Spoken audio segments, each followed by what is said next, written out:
I just got a switch on it. I really can't see it and read it. It's dark in here. You gotta get a flashlight. I cleaned up things in here and I got a hunt for it again. I think it sounded better before you flipped it.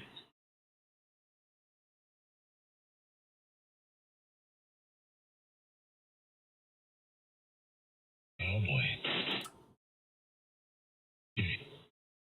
Okay, this is Victor Alpha 3 Kilo Bravo Charlie. I'm streaming live from the community of Lambton Shores, Southern Ontario. It's 30 degrees Fahrenheit outside and 73 in the shack. So good evening, gentlemen.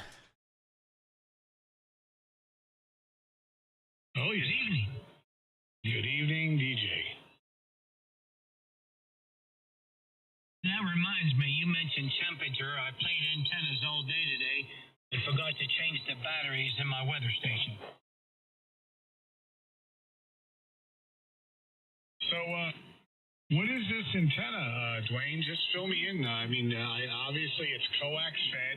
It's going up to some kind of what? 1-to-1 apex, and then you got like 4 pieces of wire, 2 coming out on each side. Yeah, it's you take your 1-to-1 fed with coax, and then you make 4 55-foot strands, 2 on each side, of course. And that's your bow tie. I got two 55 on the left side and 2 55-foot on the right side. And you take a piece of PVC and you cut it and drill it to where it's exactly 3 foot apart. And you do both sides like that, and then that's it.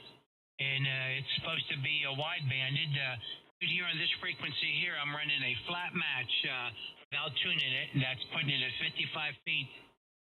Those wires, all 4 pieces, 55 feet, the flat match right here. Okay, so the 2 wires that come out of each side of the apex, each side of the ballon, they're going out 55 feet and 55 feet, right? Both wires, and then the same on the other side. And then they're kind of a little bit of an open V, like a rhomic in a way, because they bow out, right? Like a bow tie. But are they connected at that PVC at the end? Do they touch each other, or are they separated? They are separated. They do not connect at that PVC. Those wires are only connected together at the 1-to-1 ballon. They're connected right at that point. But when they phase out to 3 foot apart, they do not connect. They're separated, and that's how you have both sides identical at 55 feet.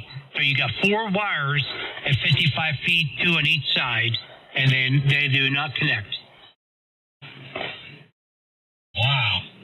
So I'm losing it here because my head's not I'm not capturing this. I understand. Okay, yes, they're not connected, but what if they were 67 feet for each leg, basically for the math, for the 486 formula? I'm surprised that it's short. Why do they want it at 55 instead of 67? The reason is that's the way it's supposed to be cut. I you know what? I'll post it on there. I think I posted a picture of it, the way it's designed. Right now, actually above 399, I still have a 1.2, and when I drop down to 3.8 something, it gets a little higher. So I actually need to add a little wire to it on all 4 sides to bring the SWR down a little bit farther down the band. But that's what it calls for. I'll be right back. Get a phone call. W3DEP. Okay. All right, I guess that makes sense. All right, yeah, I see that, Richard. Okay, so when you go one way, it's flat, and when you go the other way, you're adding bass. So, yeah, I would run it on the one that's showing with that droop, that drop-down cut. Yeah, that's where I got it at. How much you paying for that, Mike?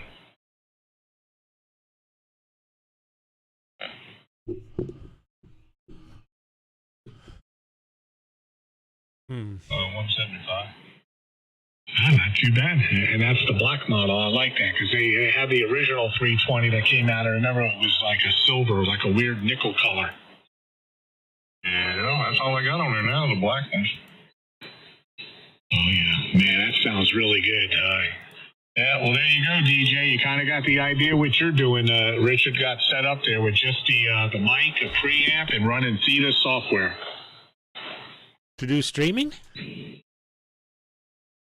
No. I'm just talking about he changes. He got an RE320 mic, just like your your RE27, and then just a preamp running it, and then going into Thetis and doing the compression and the EQ.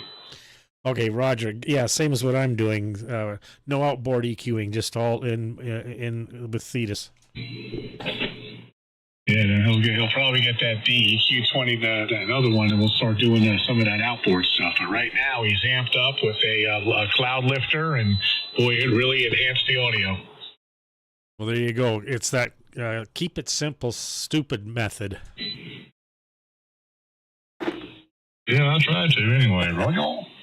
Roger. Hey, this thing was going out there looking like a damn Yazoo here a minute ago. I don't know what the problem is. Yeah, you have a little blowout. All right, I'm getting called downstairs here. I got to take care of the dogs, feed them, and do the deal. So I'll be back. I'll be back in a little bit. But Richard, no RFI whatsoever. It's clean as a whistle. That might be like it Flex 5000, only on 40 meter. Nah, we'll test it. We'll go to 40. Maybe we'll if you're on it, I'll get on here in a little bit, and we can jump to 40 real quick. All right, you better go feed them dogs or they bite the one that feeds them. Yeah, I don't know if you saw that news report. 3 dogs killed an older gentleman walking down the street in Texas yesterday. It's unbelievable, man. He's crazy. All right, we'll catch you in a little bit. N4QMT. Roger. VA3KBC. And I did see that report. That's tragic. W4DR and hello DJ. And hello Don if you're in here. Good evening. Hello DJ, KG4 WQQ. Good evening. I like saying that. Just like Ahmed, the dead terrorist. Good evening, infidels.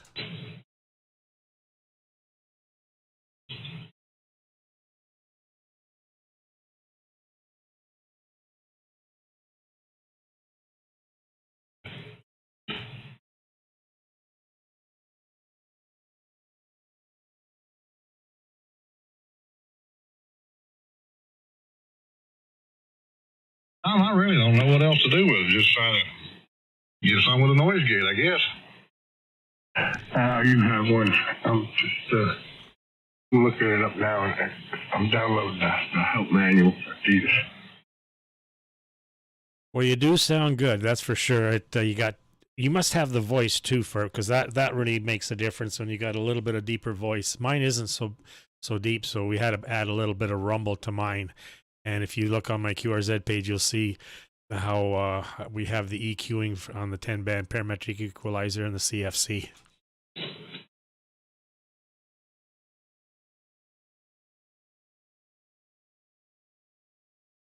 Yeah, Art helped me with setting that up earlier on the 10-band EQ and getting this mic preamp working. And well, everything's working and it's talking. Yeah, it sounds good. I like it. You got a good voice for radio. Unlike me, I have a face for radio.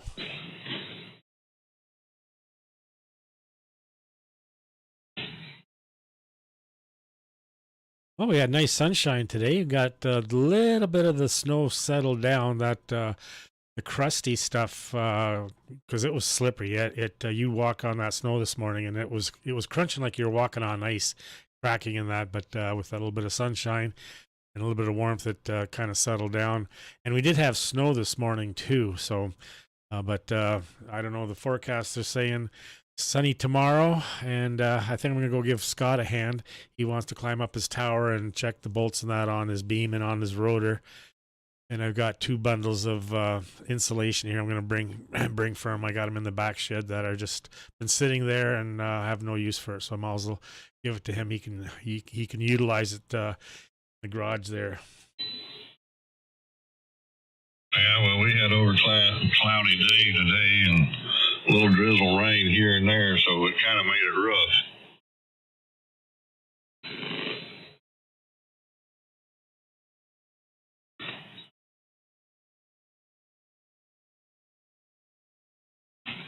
Yeah, 36 for Sunday, Fahrenheit, sunny. But Monday, 36 and rain, 100% chance. And then Tuesday, 39. Wednesday, 41 with mixed precipitation. Thursday, 34. Friday, 30. And Saturday, 34. So staying quite mild. Of course, nighttime, well, even nighttime temperatures, just around that freezing. So, well, we will be going into March, and March can give you some really weird weather. Yeah. Back in '94, we had a blizzard here. Well, I'm trying to remember what year it was that we I don't know, we were married second year, I think it was. So we were married in 74, so it might have been 76, 75, 76. I think 76 maybe. In April 4th or 5th, somewhere's around there, we had that blizzard that came up, and man, oh man, our road, we had 4-foot drifts. We walked down to my neighbor's. He did my income tax for me. And we walked down the road half a mile to his place. So, yeah, it can happen, but then the sun came out and it warmed up and it all disappeared. So that's the thing about when you have these storms at the end of the season, that it does clear up quickly. Yeah, in '78, I lived in Ohio up there, and we had a blizzard in '78 up there. Good evening, and I Wyatt. Evening, Don. Don.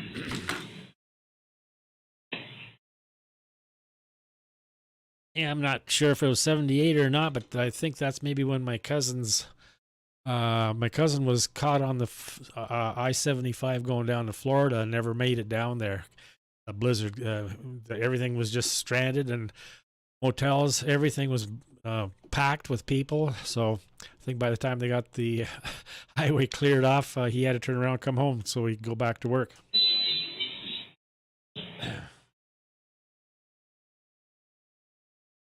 When it comes to Mother Nature and with the weather, it's best not to fool around with it.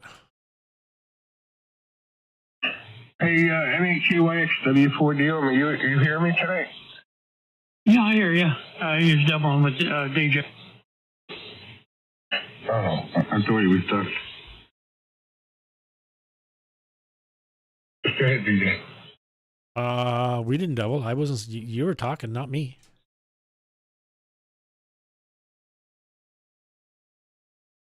I was just checking on Don. Don, you feeling okay? Yeah, just getting caught up on a lot of things. Getting laundry done and vacuuming the floor and Don's in bed, so get some things done.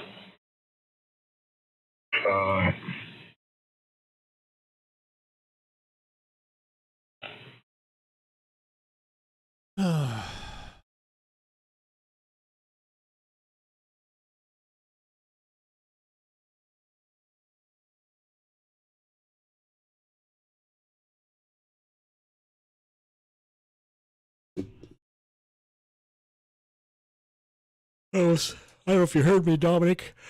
I'm gonna hopefully, it's supposed to be nice tomorrow, so I'm gonna go over to Scott's there and give him a hand. I'll be on the ground and I'll video. But I got a couple bundles of insulation here. I'm gonna take over for him too. I've had him in the back shed, so it was what was left over, and I figured Miles will get rid of them, and he can utilize them there in this garage upstairs there. So do that, and I got to find out if Jules is going to be home Sunday or not. If she is, then Carol can come with me, and they can have a little visit for half hour, an hour, whatever it takes for him to do that inspection up the tower. Yeah, he told me about that. Hey, Rich, that DEXP enables the downward expander only when Vox is selected. So do you use Vox on it? No. Okay, so that's not going to work unless the Vox is turned on. Okay, well now I turned the box on. Well, it still didn't work, did it? Well, then you have to make the adjustments again. Go through the adjustments. Well, wait till Art comes back, and then you don't normally use Vox? No, I don't normally use it. Oh, okay. Well, let's see if we can get it to work when Art gets back with the box turned on. Then you can go from there. But it says here, DEXP enables a downward expander only available when Vox is selected. I wonder if you could still set the Vox and we could turn down the Vox gain to where it doesn't key up with audio, you know what I mean? And you could still PPT and get the expander to work. Wait till Art gets back and open it. All right, guys, made it back. W3 DEP. Yeah, what was that, Dwayne? I made it back. Hey, what's up? Let me see your signal now. Okay, yeah, I'm still on the bow tie. We'll see how it's performing. Right now I'm doing roughly about 1,300 watts. That's 30 over S9. Now let me see the other antenna. All right, that's the loop right there. Testing 1, 2, 3 on the loop. Oh, wow, 20 over. Hey, you hit 40 here. I hit 40 on the loop or the bow tie? On the loop. 20 on the loop. You're on the loop now? Yeah, I'm on the loop right now, testing 1, 2, 3, and I'm going to go to the bow tie. All right, I'm on the bow tie. Right here's the bow tie antenna up about 38 feet at the apex, and each end's up at roughly 12 feet or so. It's got to be band conditions because before you were 20. I beat in the loop. Go ahead, DJ. Yeah, it must be band conditions because it hit 40 on it as well. So before it was only 20. So it's maybe it's just band, but either one's working superbly. Yeah, for me it's matching everything that the Delta Loop does, which is a big plus because even if I don't use the Delta Loop on 80, which I got to use an antenna tuner, but the Delta Loop is excellent on 40 meters, and the rest of the bands, I don't even need an antenna tuner on 40 with the loop. Okay, what were you on now? Right, you're on the Delta now? Yeah, it was a double, but yeah, I'm on the Delta right now. Go back to the other one, the bow tie. I'm sorry, that is the bow tie. Sorry, the bow tie. Now I'm going to go back to the Delta. See, you're hitting 40 there. Okay, now I'm on the loop, the Delta Loop, testing 1, 2, 3. See, you hit 40, then it dropped to 30. So to me, they're identical. VA3 KBC, top of the hour. And to me, the bow tie's kicking the loop spot. W4DOM. All right, Dom, that's good. Yeah, because I've never given you a signal that strong before. No. What about your receiver? You see it on the receiver as I'm talking here, and you switch between the two antennas? You might be able to see it on the receiver as well. W4DOM. Is that enough? Yeah, it's what's weird is it's matching the Delta Loop. When I switch back and forth, I can't even tell that I'm switching any antenna because the signals are identical in the receive. And is the broad side of that facing me, that bow tie? Well, see, when I switched it back and forth that time, the bow tie won. What was that question on the bow tie? The bow tie, is it pointing right at me? Is it broad, the sides of it, not where you tie off the ends, the sides of it? Are they northeast, southwest? Yeah, it's basically what they are. So the antenna is facing you, and it's in an inverted V also. Oh, yeah.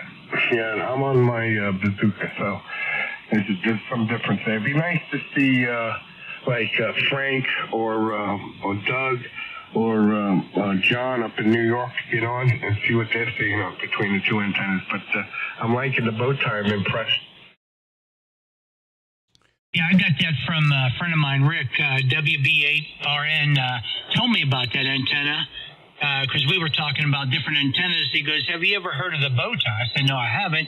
So he sent me, a thing on it through my email, and that's what I sent you on Rumble, how it is. But easy to build, not hard to build at all, and it's working pretty darn good. So is it directional? Do you have a rotor, or is it omnidirectional? Yeah, it's just like it's a I look at it like it's a wide-banded dipole. It works same thing as a dipole, but when you put two wires on both sides, it makes it more broadband. That's the only thing it's doing. How long is it? If you cut four 55-foot strands of wire, that's what you have. 4 55-foot strands of wire, 2 on each side, and you separate the ends of 3 foot apart and do not connect the ends. That is the bow tie. So 113 feet. That ain't bad at all. That'd be great for like my small lot. And yeah, I've seen that antenna in the ARR handbook, the antenna handbook years ago. I built a lot of the antennas out of the handbook, by the way. That was one I never built. I always looked at it and said I need to, and that might be something fun to play with. I like the way it's performing here. But it's a monoband, so it's for 80 meters. That's it. I didn't try tuning anywhere else, but yes, it's designed for 80 meters. So you can cut one for 40, though. Oh, yeah. I imagine you could cut one for 40 and any other band that you wish, but the reason why he said they put the 2 wires on there is to make it to where it's wide-banded. It's seeing both of those wires together as like one big, a bigger wire, so it's wide-banded. Broadband. I'm sorry, broadbanded. So if you wanted, could you build a 160? Sure. I guess you could. I don't know that, but I was thinking if you could do 80, why couldn't you do the other bands? Yeah, you do any of the bands. It's a mono-band antenna. That's why it's so unique. Like the loop is a multi-band. Any multi-band antenna is going to be weaker than a mono-band antenna. So it's just the dimensions would be for a 160. So if you have a small lot, then you should be able to get it to work on a small lot for 160 then. Yeah, I guess you can knock about 10% off the overall size. Because it's 131, 135 feet for a regular 80 meter. And then you figure he's at 110, 113 feet. So whatever that percentage comes out to. It's definitely good for small size lots, and it's performing really well. It'd be interesting to see what other bands you can get. I bet I could find a calculator for it too. And there might be a website with that information as well. So anyhow, hey, Rich, so you got the cloud lifter, and what else do you have going with the Anan then for the audio? Oh, I just got the Behringer mic out.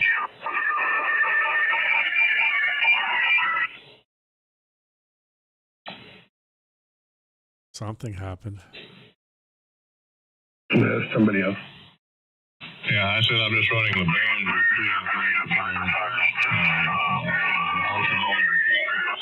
What is it? Yeah, somebody else is interfering. All astronomic vacuum tube, microphone, line processor. It's just a preamp for the mic.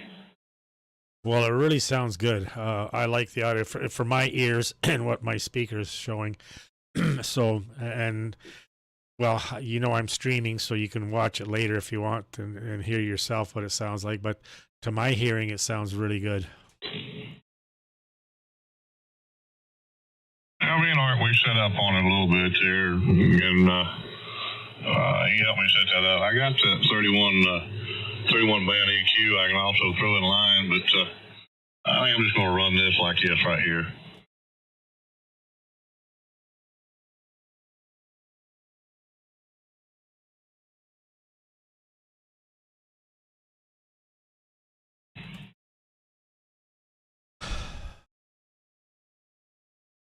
Well, sometimes less is more.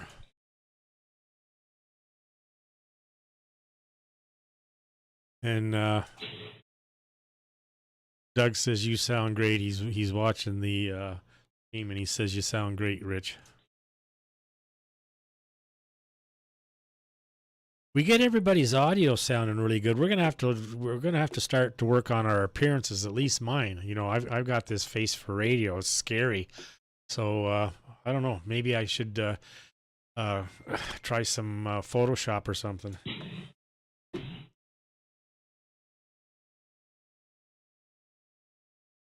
That's a tri-band beam. What has it got? 6, 2, and 70? Yeah, I'm going to try to get that up too also. Not in stock, it says. Yeah, I know, but it's sitting in my yard already. You got the last one, huh? No, I didn't order it new. That's one of the antennas that Jeff took down today, so I bought it off of that guy. Oh, snap. He's already divvying it up. At home there, they stopped, and I bought that antenna because he sent me a picture. He says, "You interested in this antenna?" And I couldn't figure out what it was, so I started looking it up, and I knew it was definitely a 6-meter beam, and I knew it had looked like 2-meter in it, so I said, "I'll buy it," and I just found out the information on it now. Oh, cool. So Jeff got the tower down. I see the pictures of the back of the truck, so that's good. So is he going to repaint? Does it need to be painted? He's a ham guy. I don't know if he's going to paint that or not. I guess you could touch it up if you're going to be putting something up that's going to be there for a while. We got the equipment off of a ham that passed away, a Silent Key, and I seen it on Facebook. That's how I found that stuff for Jeff. So Jeff got a bunch of stuff, and then I got some stuff off that guy.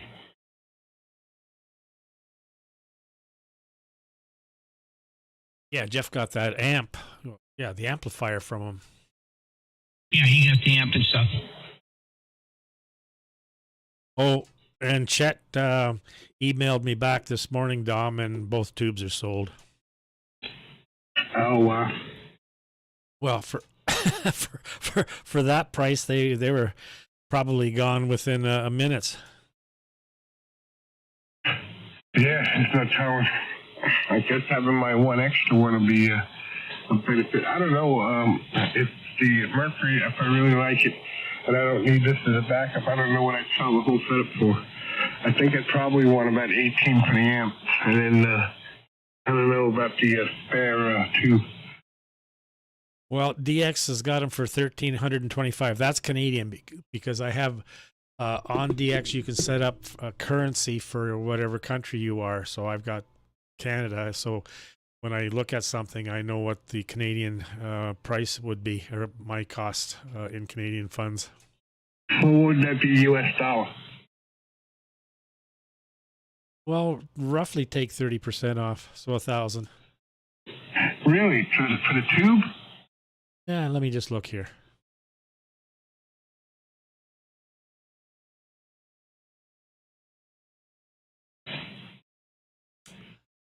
Always nice to get some spare tubes.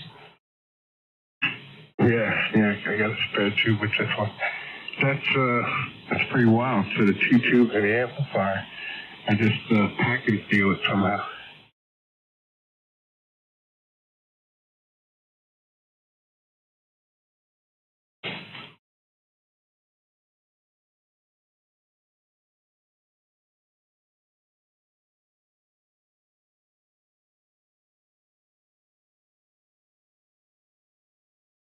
Wicked, my noise floor just plumbed zero. I don't hear it diddly. Mine's about an S6. It was 0 all day today. It's just now starting to creep up.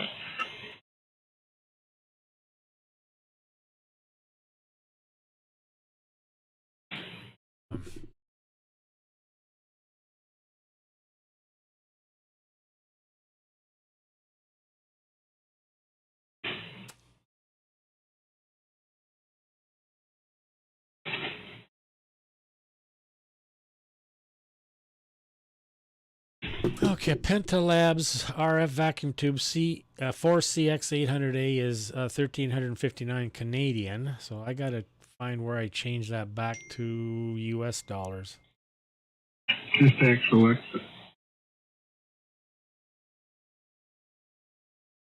Be right back. I get laundry out. Welcome back. I said I gotta go get it. I'll be right back. Oh, you'll be right back. All right. You gotta do something with that voice, man. Need some lozenges or something.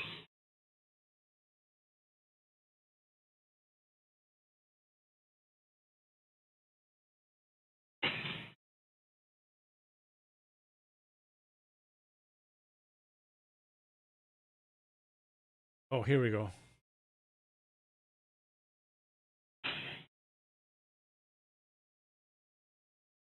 Oh, that's...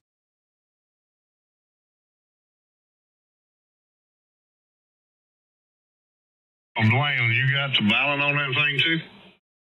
Yeah, you run a 1-to-1 balance.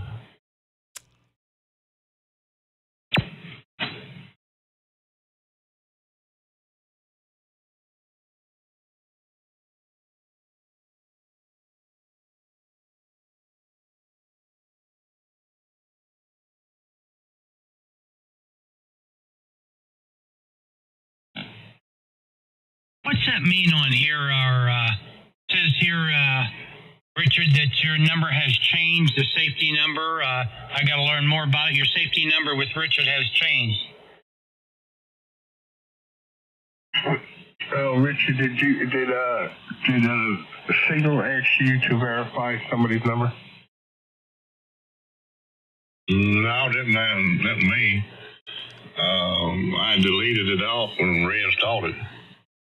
All right, look, once a month or so, you guys will see a thing pop up that says verify a number with somebody, and it's always somebody different. Just pick 4 numbers and just type in those 4 numbers, and every time you see that ask you that, use the same 4 numbers.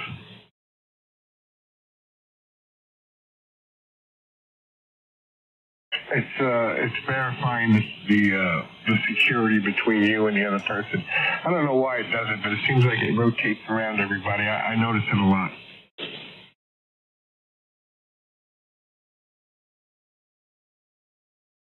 What's that, on Signal? Yeah, every once in a while, Signal asks you to verify a number with somebody. Huh. Never asked you that. Yeah, it does. I don't know why it hasn't for you, but like, if I hadn't talked to, like, say, Mike in a while, and Mike sends me a message and it says you haven't verified this, most of the times you can click off of it and it won't bother you for a while, but then it'll come back and ask you again. I just put in the same 4 numbers and it says, okay, thank you, and that's it.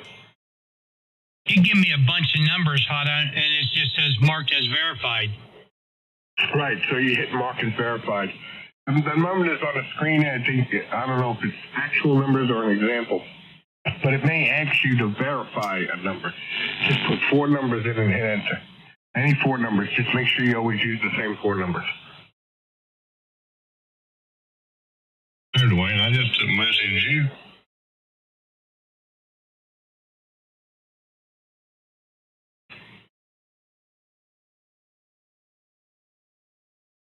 Like just now, Richard turned around and said he did that. I just put a thumbs up on Richard. And it says here, safety number changes. The following people may have reinstalled Signal, and that's probably what you did.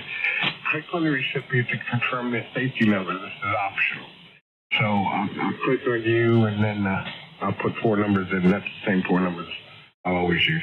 So I guess it's because you reinstalled it. I thought I used the same 4 number I used when I first got it. But every time you reinstall it, your safety number changes, and everybody else is going to see the difference, and they just have to hit OK.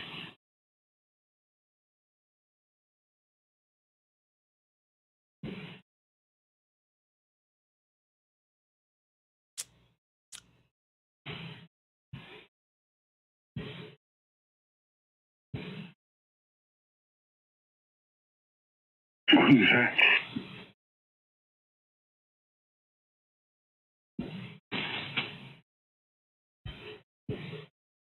Well, so far I'm going through the manual from the start.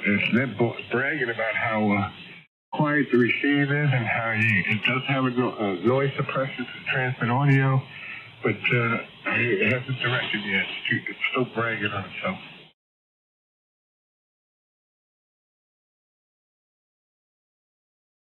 Next I'm going to have to buy a new boom because this one here just won't hold this mic up.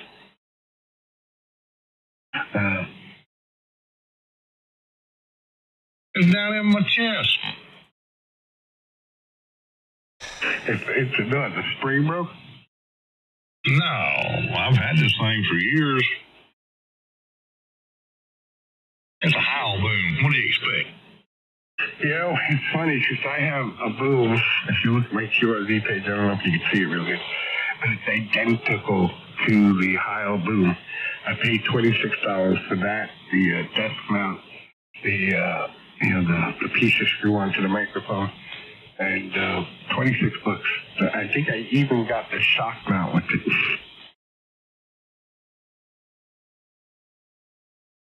I give $65 for the shock mount, $75 for the Electro Voice 320. The boom, I bought it with a PR40 and give $100 for it when I bought it, and that's been several years ago. Oh, yeah. Well, if you take a ride over to Amazon and look at their booms, and you'll see complete setups, and there'll be one that looks identical. The only difference between this and the Heil was they had a plastic trap on the top that popped out, and I could run my audio cable through that plastic trap. This one doesn't have one. This one's just a metal, but all the rest of it looks exactly the same, and that's what I've been using. Yeah, this one had the audio cable running down that plastic trap, and I took it off. Yeah. Well, if you're gonna get another one, look over at Amazon before you go spend a big buck. I took a picture of the name of this before. Hang on a minute.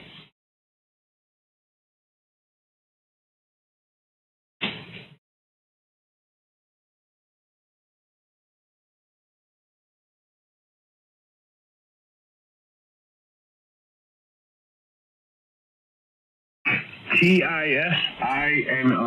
T-I-S-I-N-O. That's the name of this one. You look that up on Amazon.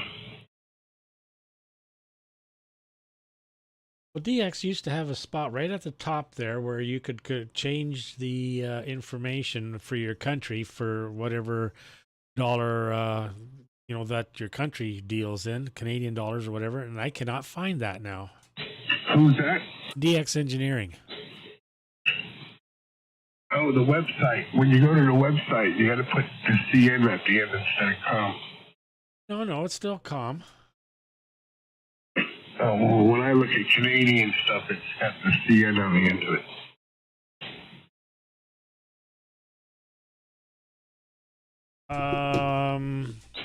Okay, Rich. Doug's asking if he changed his number. Just subscribe to your YouTube channel. Okay, no, so I don't know what he's referring to. What's that now? Are you watching the stream or not? No, I'm not watching the live feed. Because there's the chat on the side there, and it's KB2 UKA. Hey DJ, ask Rich if he changed his number. For signals, just tell him to say okay on it.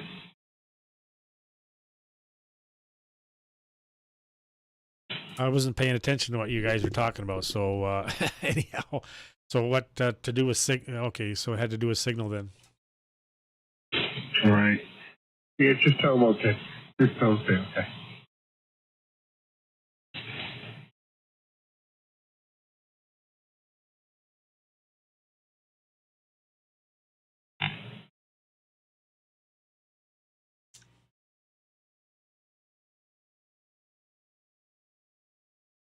Well, Dominic, it's roughly about 30% exchange rate.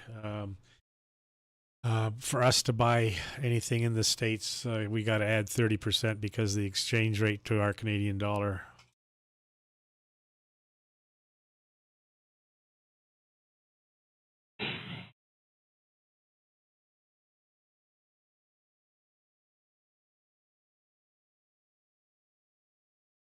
$953.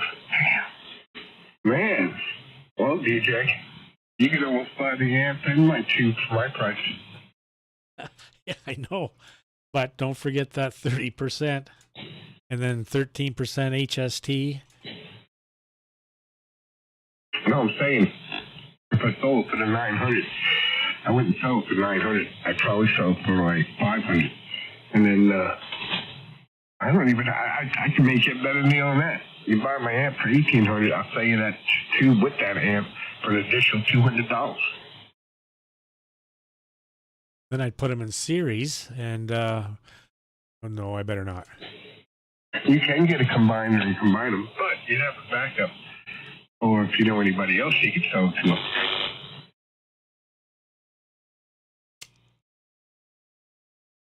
Okay, so I'm looking at the audio chain here. You got line in, back input, and mic input. That goes to the Vox DEXP. That Vox DEXP needs to be on, and then the Vox chain gets set up. And then it goes to transmit gain, mic line in use. So that's the block diagram. I'm going to read on it and see what else. All right, I'm be 3 PSN. because I think the water flow in there is a little low, and I need to add to it, I reckon. I'll be back. KG4 WQQ. Hey, Scott. Good evening. Scotty. Is Jules going to be home tomorrow? What's that? Will Jules be home? Yes. As I mentioned to Carol that if she's home, if she wanted to come, she could spend an hour with her while we do the tower thing. Ah, I see. Good evening there, Scott. Good evening.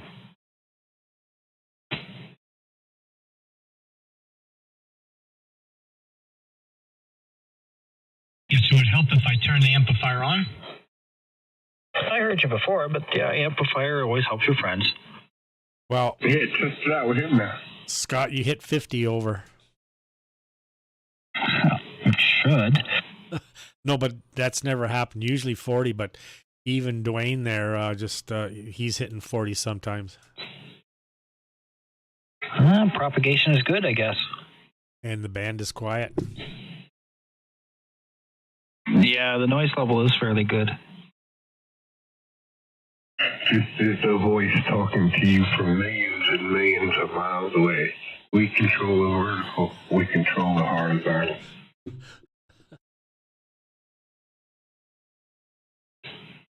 Sure.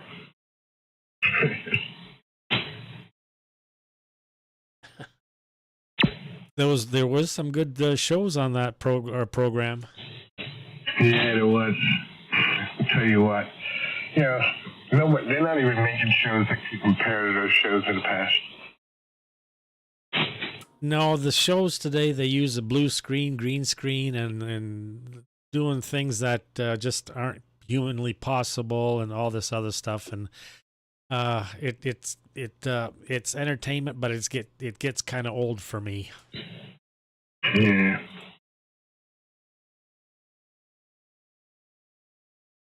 I was talking the other day about the movie Passengers. Doggone it, that was still good. Chris Pratt and Jennifer, whatever her name is, Lawrence. That was a good movie. I've watched it twice now, and you pick up stuff that you missed the first time, but that one was very, very well done. Oh yeah. And it really kind of, like, watching the second time around, it really kind of sinks in, like our short time on Earth and people that we know and friends that have passed away and relatives and stuff like that. And for them, traveling, and they'll never see their friends and family ever again. It's just, it's a little sad. And another good movie that I really liked, I've watched it twice, is The Martian. And that one was very well done as well. I really enjoyed that one. Which one?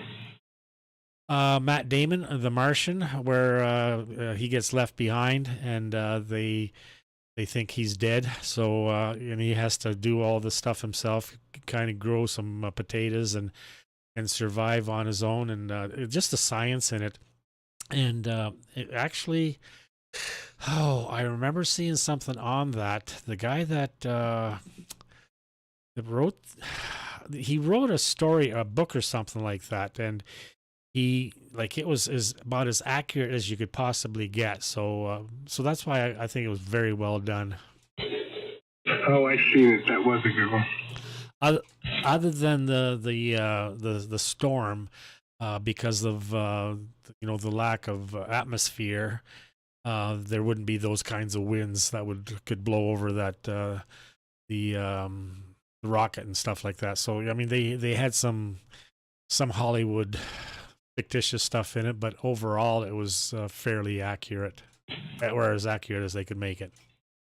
Right.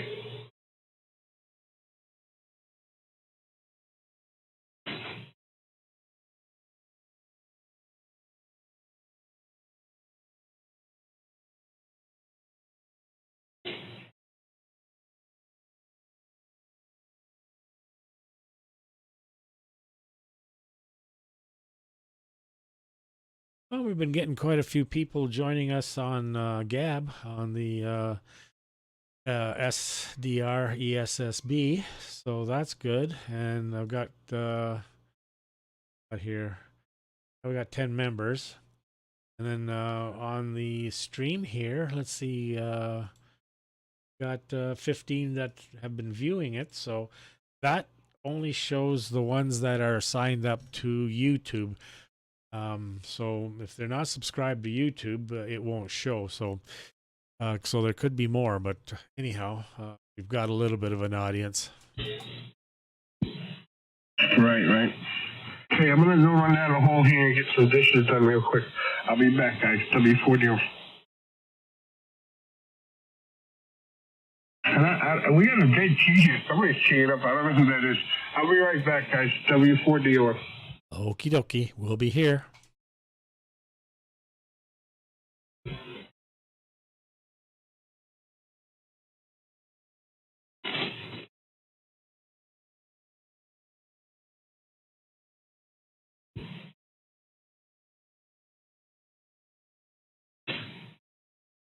DC8KTN, does anyone copy?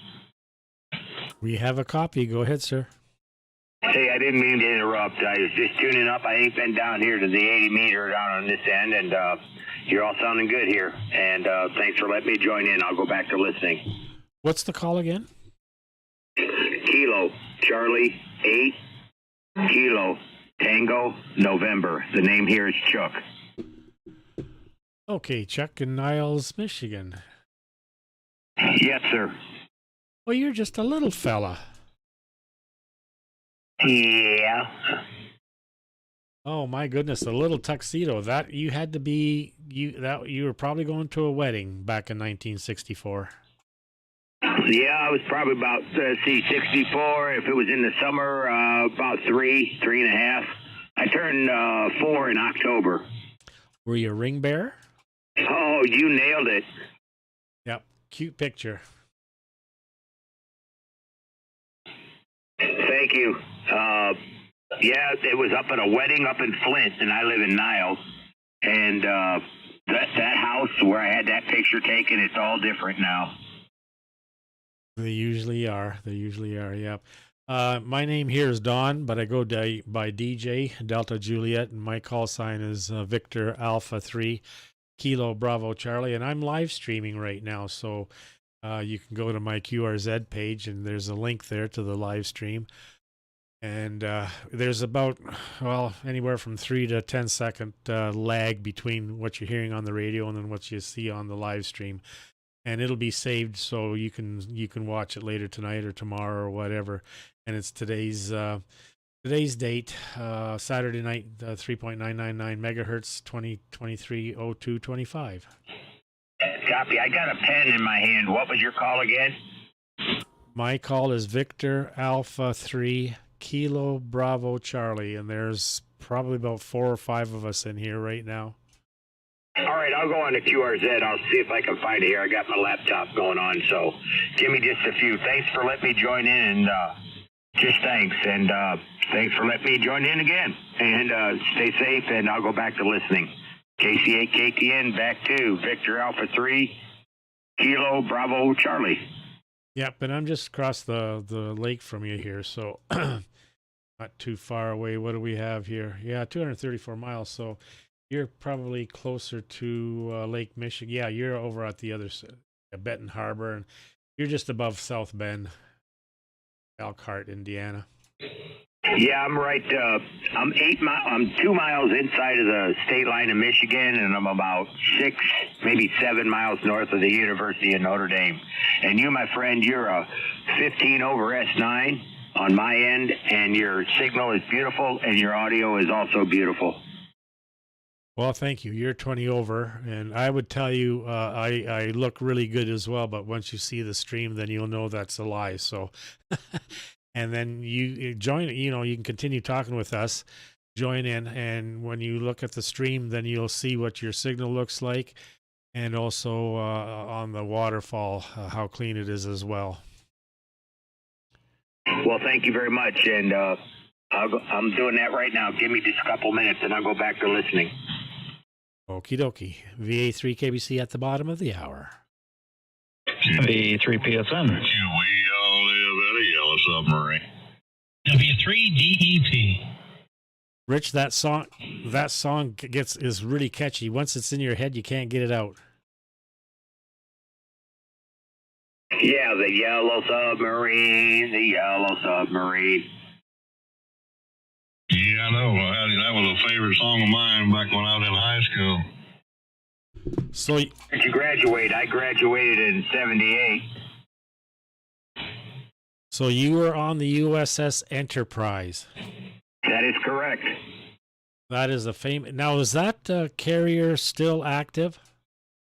No, the CVN 65 has been decommissioned, but from my understanding, they're building a new ship at this time and gonna put the Enterprise back out there.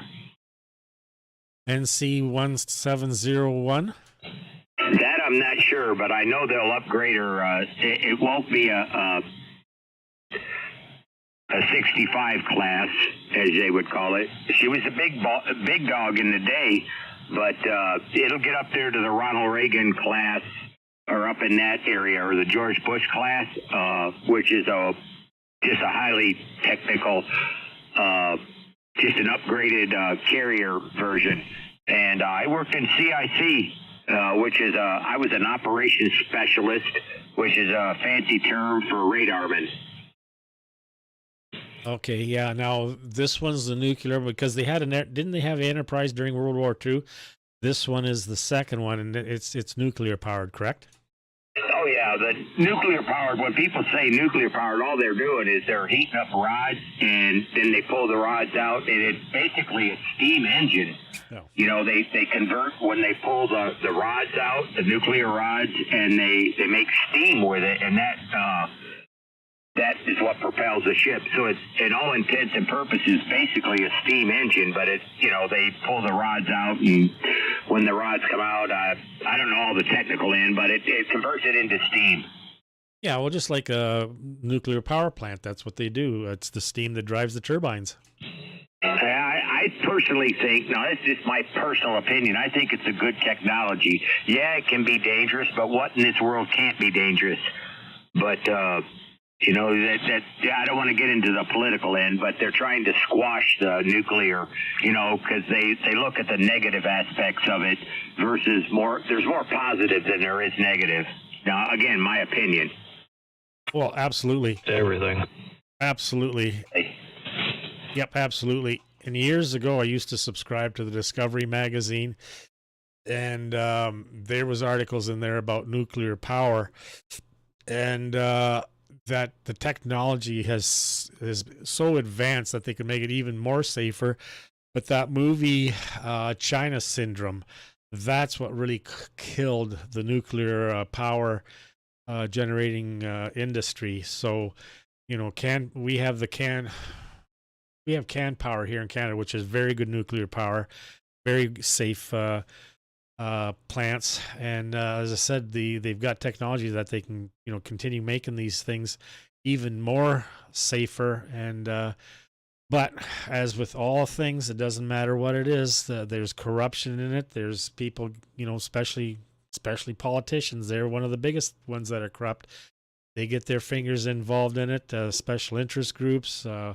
So the cost overruns, and the list goes on and on and on. But it is, yes, it is good, clean, as you could say. It's just steam coming out. So it's technology that should be, considered even more so. And but it's that NIMBY, not in my backyard. So we'll leave it at that, Chuck. And Yeah, it's interesting. I'll tell you, the number of different people that we run into on amateur radio here is phenomenal. All different class of people and what they've done in the past, what their work was, and so on and so forth. So anyhow, I'll let somebody else pick it up. I'm rattling on here. And as I said, anybody that's listening, we are live streaming. So you can go to my QRZ page, or you can go to YouTube and do a search for Victor Alpha 3 Kilo Bravo Charlie. That's VA3 KBC. Or on QRZ, Victor Alpha 3 Kilo Bravo Charlie. And there's a link down there just past my picture for the live stream, and click on that, and that'll bring you to the feed there, so you can click on it there. Anyhow, I'll let somebody else pick it up.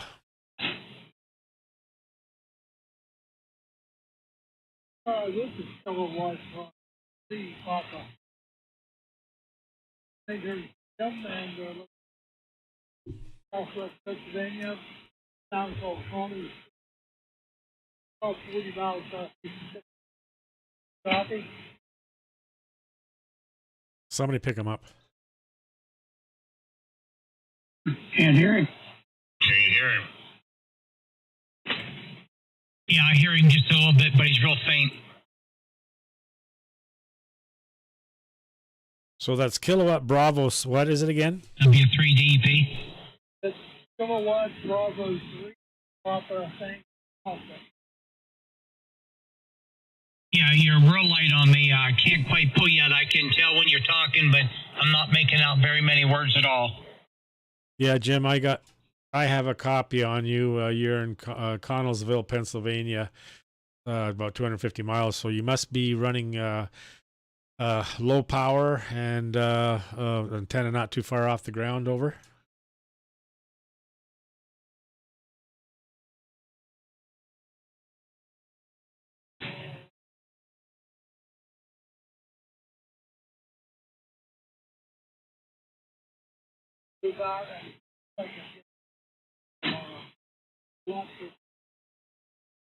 Yeah, you faded away there when you started and just came back up. Okay, yeah, we're nobody's really copying you very well, Jim. Sorry about that, but conditions are really good. So, but whatever you're running, it's just not enough power there. KB3 PTA VA3 KBC.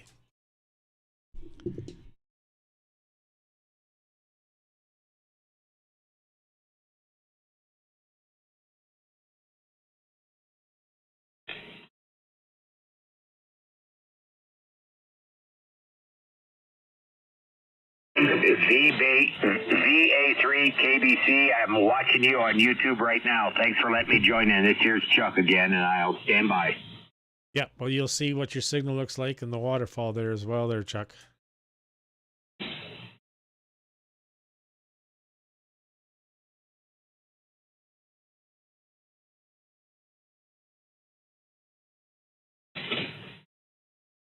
Like I said, there's 3 to 10 second lag there, so it could be a little confusing for you.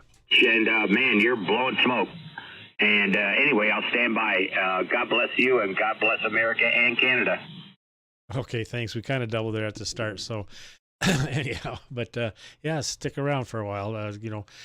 We it's just a rag chew here. Sometimes we talk about audio and setting up the EQ and that, and other times it's just just nonsense that we talk about. That's it all depends what kind of mood we're in and what we want to talk about.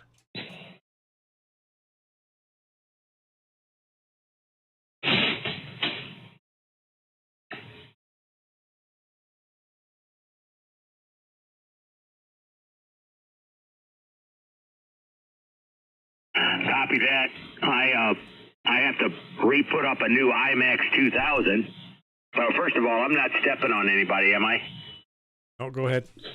Yeah, I'm 62 and a half, be 63 this October, and I've got a friend, I got an IMAX 2000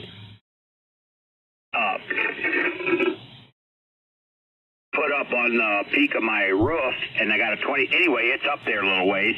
I got a friend, it broke right in the middle of the antenna. It's a vertical. And it broke. I've had it up for 13 years, so I'm going to put up a new one. And anyway, I got to get up on the roof. I got a friend coming over and going to help me, but probably after this one, if this one lasts as long as the last one, that'll be into up into the 75-year range. I can't get up there then, but I can still do it now. I'm in good shape and I'm blessed, and with health so far, and got to do that. That's the one downside of amateur radio. As we get up there in age, especially for myself, I'm going to be retiring here in the next 4 or 5 years. So I'll have a lot more time to really get into the hobby here. And getting up on the roof and doing antenna work, when you get up there in age, it's just not a smart thing to do to get up on antennas. Go ahead. Yeah. I'm 70 now, so I used to climb on the farm there when I had a 68-foot self-support. I'd stand right on the top plate, would put my leg around the mast and fix the UHF head so I could watch Channel 50 out of Detroit and watch Star Trek. Yeah, those days are long gone. My friend Scott there, VE3 PSN, he's just 20-minute drive from me to the south there. Scott does my climbing tower, my tower climbing and that. So, but my tower that I have the Mosely beam on, we made that into a fold over, and it works quite well. But the tower that I have this doublet on, it's not. So it's one you have to climb. But anyhow, go ahead there, Scott. Oh, what? No, I was just checking the weather here, but yeah, I'm the one that gets voluntold to do the tower work between the two of us. And tomorrow, actually, if the weather holds, we'll be doing some tower work at this QTH. Good luck. Oh, that's what I say every time I strap the harness on. What's your age? 48. Oh, yeah, you still got a couple of good years ahead of you. Yes, and I have proven that I can bounce, so but not from 50 feet. But yeah, so I have to go to the top of the tower hopefully tomorrow and check the mount for my hex beam. I think it's loose because it keeps wobbling around a little bit more than what I want. So tomorrow, if the weather holds, meaning that it's not too windy, and then we'll be doing that. Decade. Yeah, I'd like to put up a metal one, but that's just even more. It's just more problems. If I had a little bit more money, I'd put up a tower. But I'm figuring putting up a tower, a 40-foot tower, has got to be $2,000 or $3,000 unless you can come across a good one. You should be able to find a used one. That's what I did. I found a used one that was reasonably priced and put the cement base in and whatnot. It all depends how big you want to go, too. Yeah, I'd like a 40-foot tower. Just, 40 foot would get me by. I don't have a lot of property where I'm at, and so with that being said, yeah, you know what? The sad part is I had a good 40-foot tower 20 years ago, and I had it sitting out there, and I was just lazy and stupid and made a bunch of excuses, and I eventually gave it away, and I regret that to this day that I didn't just take the time, put the tower in. I had some friends willing to help me. It would have cost me probably $200 in cement and some elbow grease and a couple cases of beer and some pizza, and we would have got it done. And that's the celebrating afterwards, not why you're doing it, but afterwards, pizza, beer, the whole shebang, right, that you think about. It probably would have been about $300, but I was stupid and I didn't push it, and I ended up giving that tower away, and I regret that to this day, but I'm sure a lot of hams have done that.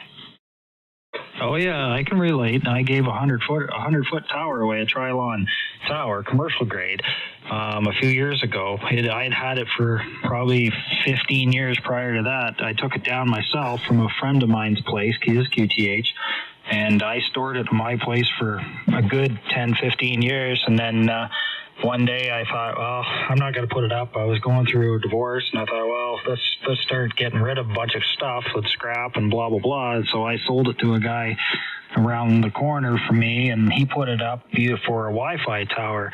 And then because I wasn't planning on putting a tower up again, but then I bought this place, and a few years later, and lo and behold, I had to go hunt for a tower. So I ended up with a 48-footer instead. Yeah, it's the old woulda, coulda, shoulda things, you know, in life. And I'm not blaming it on my wife, but my wife was telling me, if you're not going to do anything, you need to get rid of that. And I'm not blaming her because she supports me in my hobby.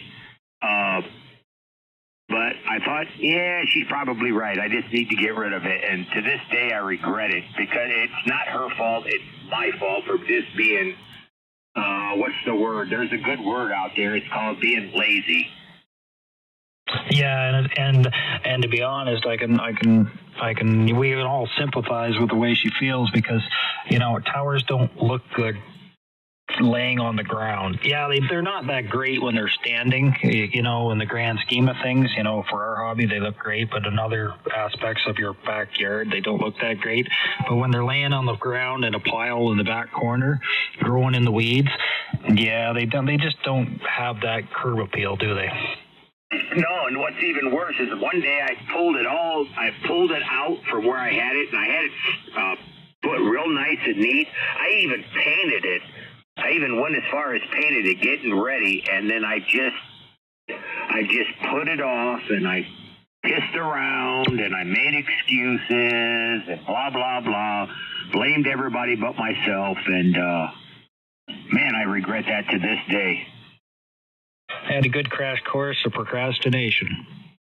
Yeah, and I'm not a procrastinator, but in that particular time frame, I was. And, man, I truly regret it because at this, I would have it up right now. But I can't change the past, so I don't beat myself up too bad about it. But I do know that it happens to a lot of people. Well, that's a human thing, right? That just goes on with different aspects of all of our lives. We put things off, we don't do them, and we mess around. Even with relationships and so forth and so on, we all do it as humans. That's true. Did I hear Dawn in the background there? I'm in the background. I'm in and out. All right, I thought I heard your call sign.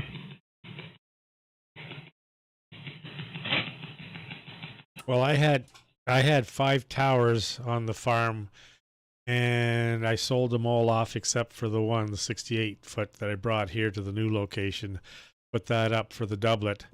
Then I got another 40-foot that I found, and then another 48-foot that I found.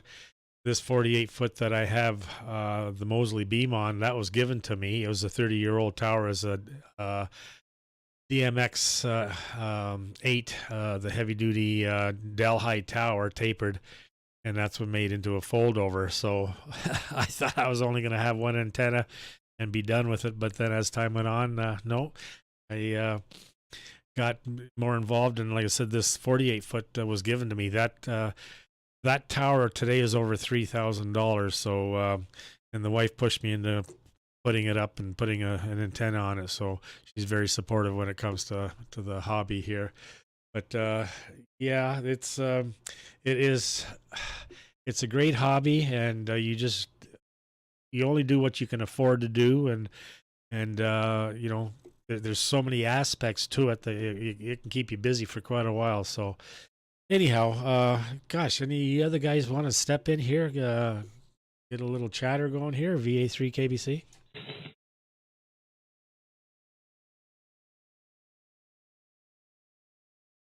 Well, the thing about that Trilon tower, Don, was it was basically, well, from the ground to the first 50 feet, it'd be probably 3 times as thick as what your 48-footer is.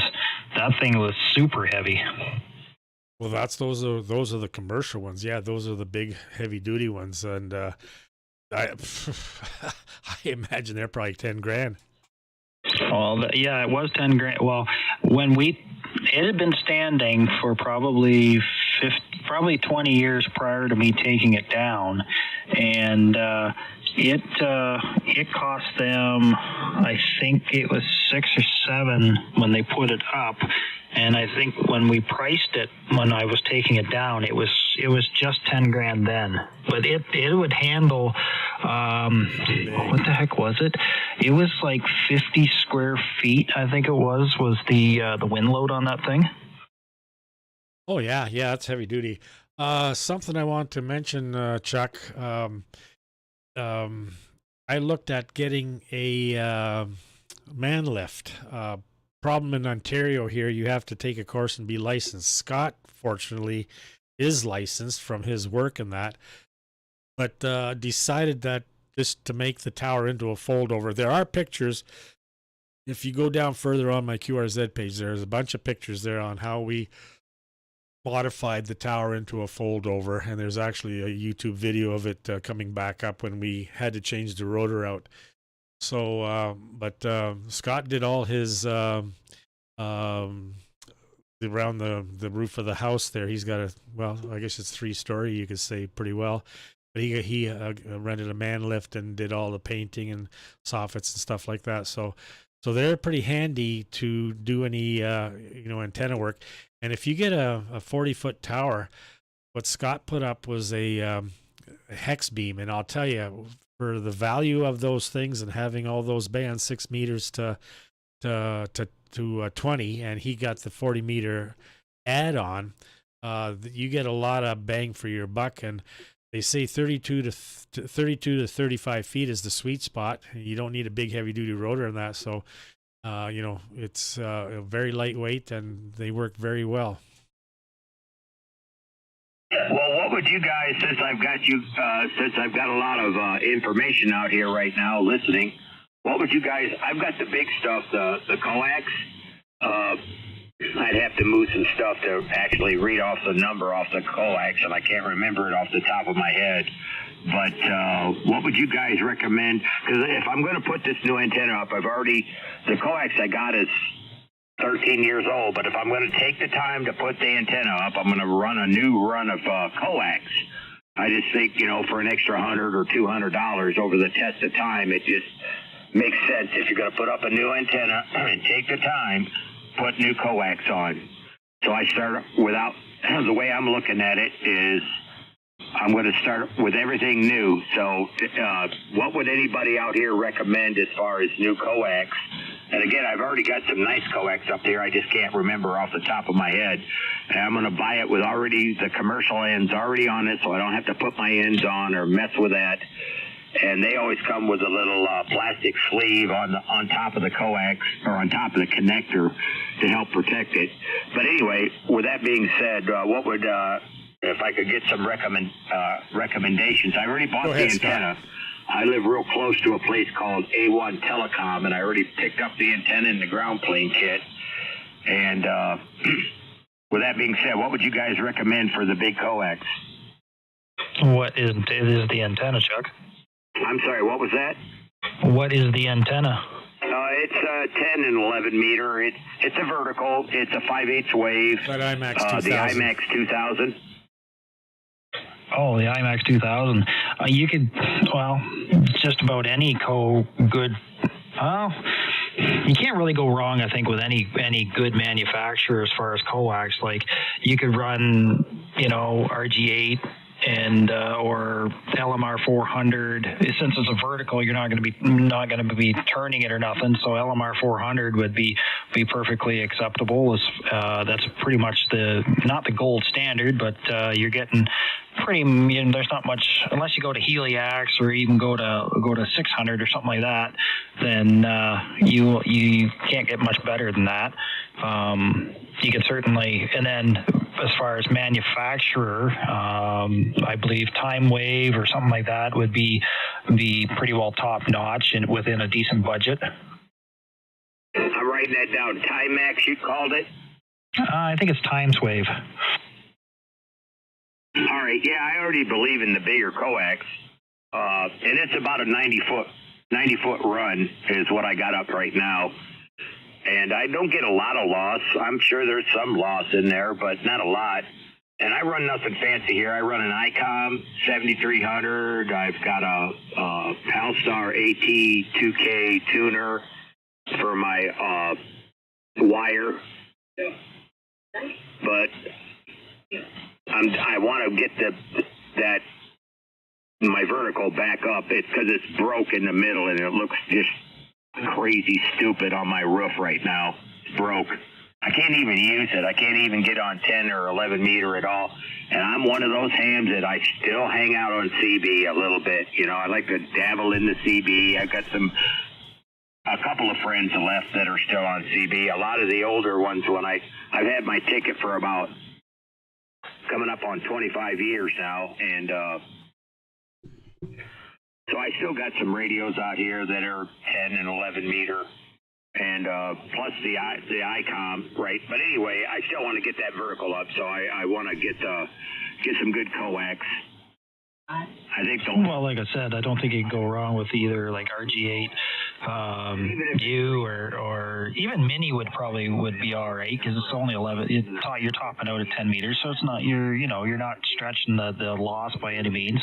LMR 400 would be great if you could do it. It's stiff but easily managed. Like I said, it's a vertical, so you can go with just about anything.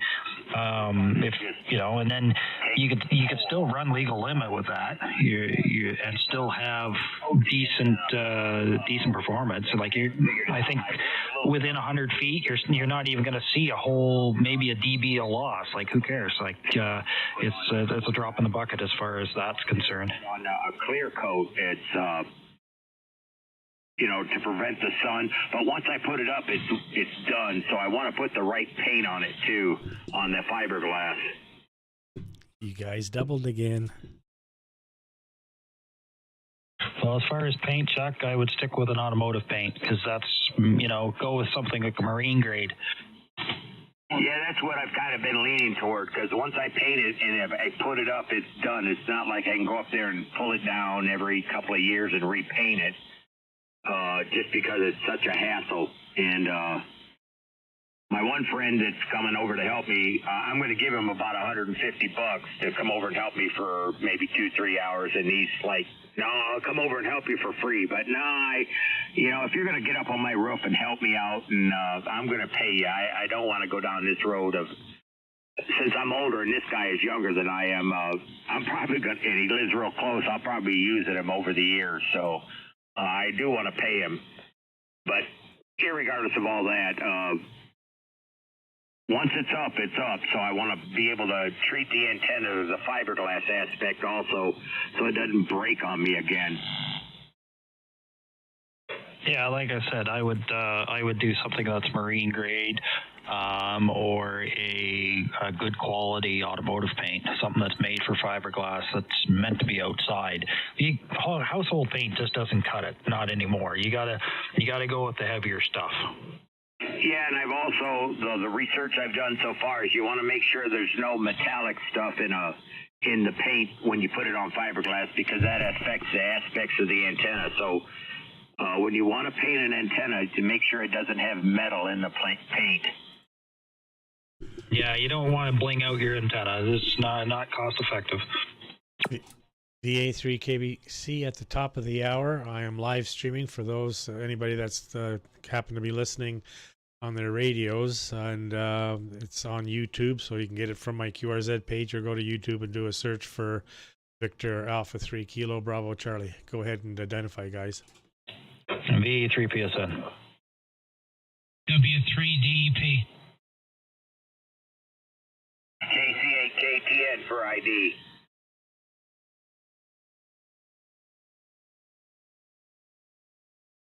K8TDU.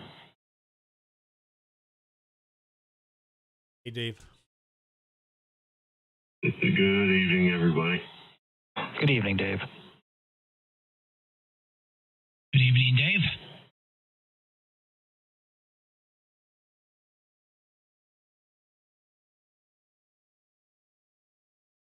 We need Dominic back. He must got to be done his dishes by now.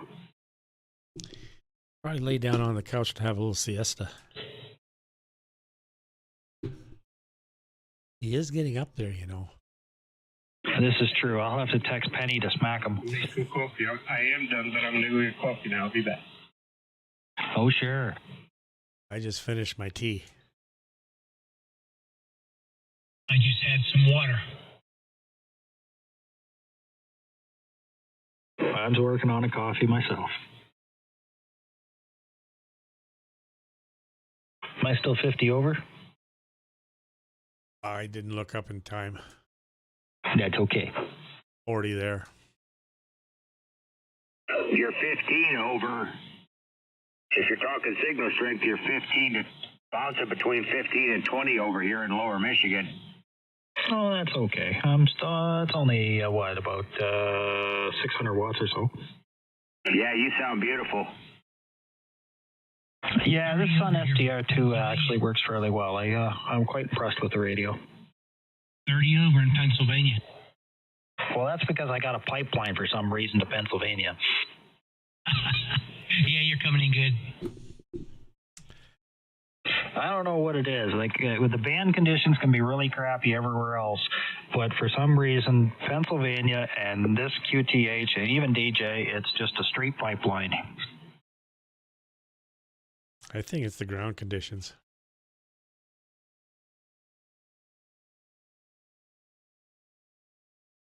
No, well, that one. And I'd like to make a public service announcement. I don't know whether last night some of you guys heard me when I said that I had this product message from Amazon on my Cosori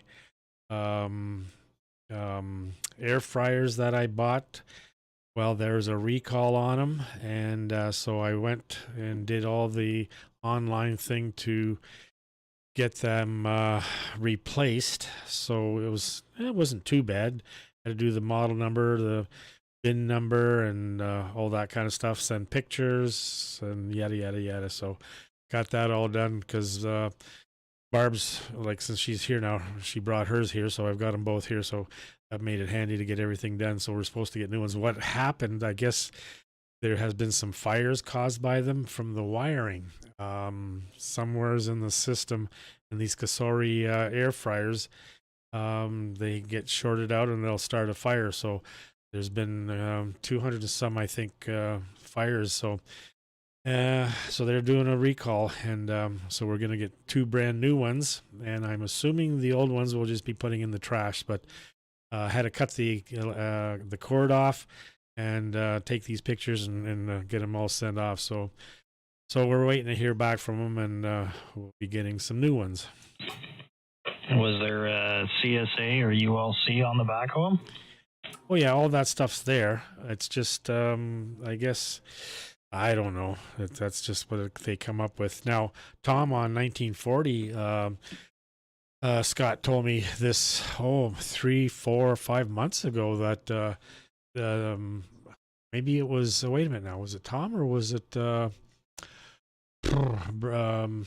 Brian? Brian's the volunteer firefighter, and I think that's what he said. There's been some homes around there, around him there in Pennsylvania that burnt down because of the air fryers caught on fire. So I think that's when I first heard about it, but there was no brand names or anything that was given out then.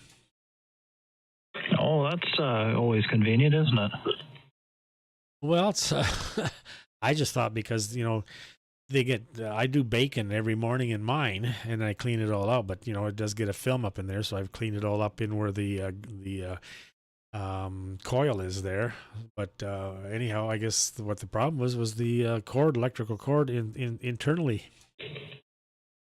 Yeah, it's probably not heavy enough, or something's getting her. That's probably what it is. It's probably not heavy enough, or it's a bad. It's probably got a spade connector where the cord plugs onto the harness inside the unit, and it's probably getting too hot and it's loosening up and it's causing a heating issue, and the plastic's just catching fire or that kind of thing. Yeah, well, whatever it is, we're getting new ones, so that's a good thing. We don't have to worry about it then once we get the new ones. But I'll tell you, we miss them because they are very, very handy. I know it's not too hard to melt the bottom out of one, because that's what Julie did with the one we've got. How'd she do that? Left it on the stove. Turned the burner on the stove. She wanted auxiliary heat.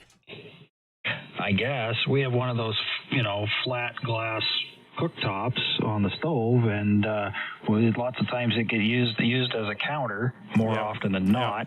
And I guess the wrong burner got turned on, and it took a little bit for us to notice the smell in the house. Oh, I can understand how that could easily happen.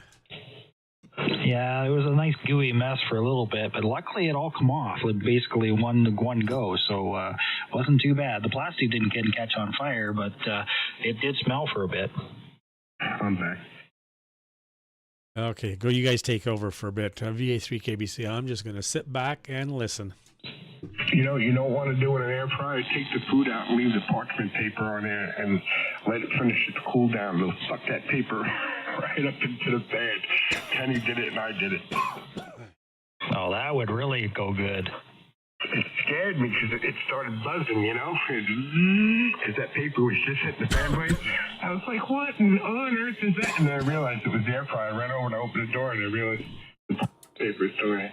The other thing I don't like about mine, now it does shut off.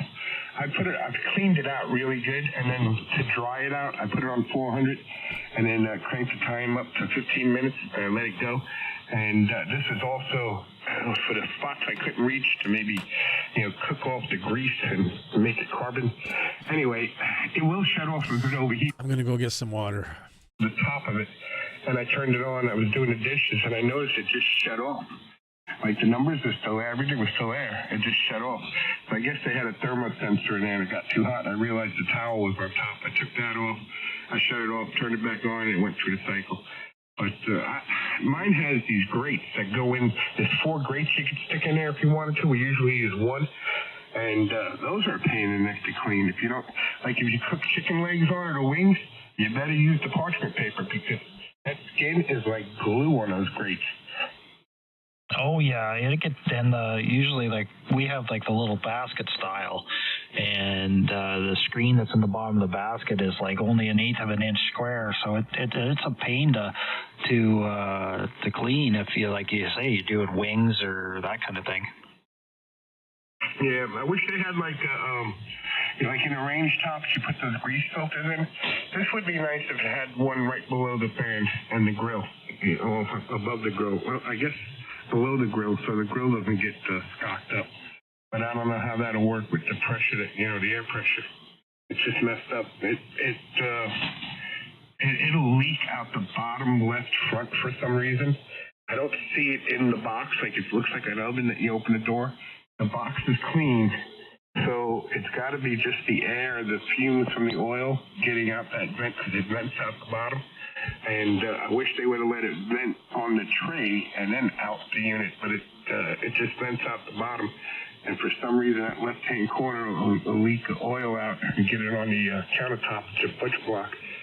Thank God we oil it anyway, so it kind of looks the same. But after baking, man, you gotta pull that unit away and clean that oil up that comes out of the bottom.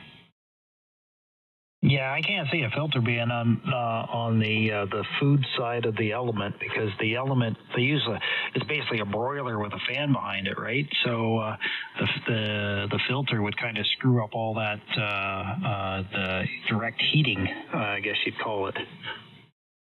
Yeah, I don't know how they could fix that unless they had some exhaust fans on the bottom, because the air blows down. So it's the smoke of the oil that's getting on everything.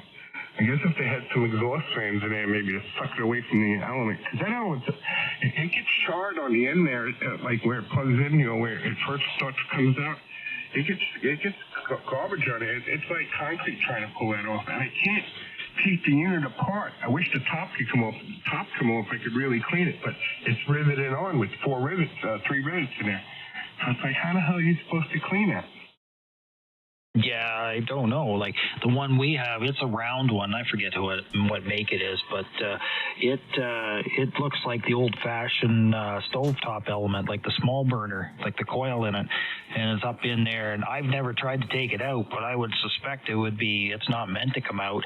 And ours exhausts through the top, so because the fan blows down through the Element, and then the way the basket is, it's got some some Venturi effect in the bottom, and then the air goes back up around on the outside and then out the vent. So it's a little bit different than what yours is. Yeah. The motor's in the top of this one. It never sees any grease. It's geared to the fan, and then the fan goes to a seal, and then the fan is right above the same kind of element you just described, like an old-fashioned electric stove. And that blows air down on the heating element, which blows hot air onto the food, and then it vents out the bottom of the front door. There's slots down there. And for some reason, on that one side, oil comes out. But I guess maybe that's the way the countertop may be leaning that way. I don't know. But, yeah, so... And the other thing I don't like about this one is when you pull the food out, like after the baking's done, you got to slide the tray out over the door, which drips grease. You know what I mean? It's just right onto the glass and everything else up there. And it gets really messy. So we're having to put a paper towel down over that, and then that gets soaking wet with oil. It's I wish we're gonna look and see if we can find a different design. This was a rotisserie one. It could also do like little personal pizzas. It's big enough to do personal pizzas, and it has the rotisserie attachment, the motor in there. But I think we're gonna look for something different. I don't know what the best one is, but I just need something I can clean better. Yeah, I went for my water. The Cosori, Cosori. It had some really good reviews. It's 5.8 quarts, and so you pull it out, and I put it on the counter, on a tray there, and then you push a button, you take the basket out, and then so it's easy to clean and wash. I dump the oil, the grease into the garbage and put it in the sink, and then wash it out with dish soap and let it dry. So it's very easy to clean. What about where the actual heating element is? It's like a burner up in the top, like a electric stove coil. That's up underneath, and just around the aluminum or the stainless steel or whatever's up there. I'll just wipe that off every once in a while, but it doesn't seem to get too greasy there. Oh, okay. Maybe that's something to look at. I know when she does cheese bacon, she'll make a couple of strips of bacon before she leaves for work. And that grease is like white grease, and it definitely, bleeds a lot of grease out. And instead of messing around with that tray cleaning it all the time, I've been putting aluminum foil down on the bottom, and I can just wrap that up and throw it away, and the pan is good to go,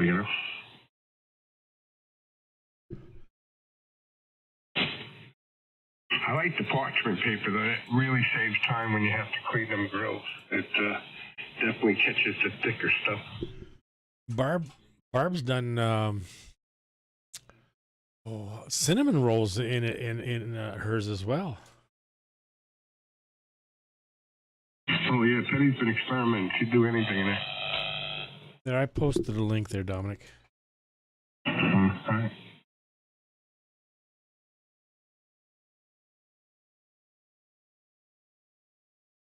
Yeah, there's a lot of good recipes. I love the French fries. And Scott, I've been doing what Julie suggested. When I wash my, I peel the fries, peel the potatoes, cut them up with the big butcher knife, and then wash them 3 or 4 times, get the starch off, and then in the bowl that they're in, fill it with water, and then I'll put some sugar there, and I'll let that soak for an hour or so. Then rinse them all off, and put some peanut oil on, toss them, and put them in the air fryer, and it's. I usually do a pretty good bunch there in about 28 minutes, 30 minutes, and they come out really good. Yeah, the air fryer does a really good job with French fries.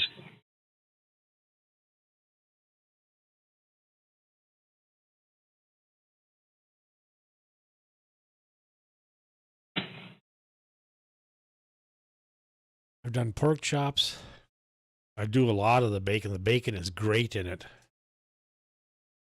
What I found with bacon, though, is that it whatever the temperature it calls for, I have to bump it up. I forget what I bump it up to now, and the time as well. So it's easy to see. You can see if it's done or not. And when there's about 5 minutes left, I pull it out and then take my tongs and flip them over and put it back in to finish it off. Probably has something to do with how much water's in the bacon. Yeah, there's all different kinds, yeah.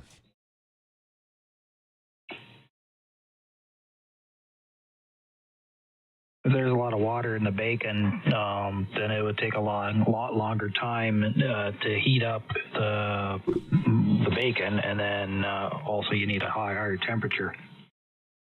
Yeah, sometimes I'll buy lead betters when it's on sale, but what I really like is the bacon from Walmart, the maple flavored stuff, and it's really good, and it doesn't shrink. The lead betters, it does shrink. It's got a lot of water in it. Oh, okay. I've done pork chops in it, chicken. I do my hot dogs and sausage in it. Yeah, that would work good. I like that Black Label bacon. Well, there's bacon that you guys get that we can't. Now, from where Scott is there, Petroia, the butcher shop there, I bought their smoked bacon. That's really good. Yeah, they make it in-house. Hello. Hey, Jeff. What's going on, Jeff? Hello, Jeff. Oh, not much. Just sitting here, not doing much. Just listening to you guys. I was messing with an antenna real quick here. Oh, you're getting in competition with Dwayne? No, I was messing with a tuner I got today, and it's the smaller version I said I was going to get. It works. It don't automatic tune, but you can push you up and down and tune it and tune everything flat. It's just the automatic isn't working, so I don't even know if it's worth repairing. Oh, for the mobile? Yeah. Oh, I was talking about the house. Dwayne put up that bow tie, man. It's doing better than his other antennas.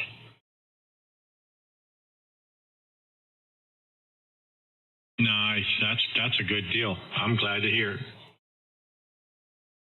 Yeah, 40 over. Yeah, that's what Dwayne gave you 40. I think it's band conditions tonight, though, too. Hello, Jeff. Hello. Yeah, I ain't doing much. I'm running conservative tonight. See, you tickled 40. It is a mono band, so there's probably an advantage there. Hello, Richard. And I'm running 35 watts. I'm running it easy, taking it easy on everything, so. I'm live streaming, Jeff, so you can look and you can see what your signal is, and you'll see you're at 40 over. My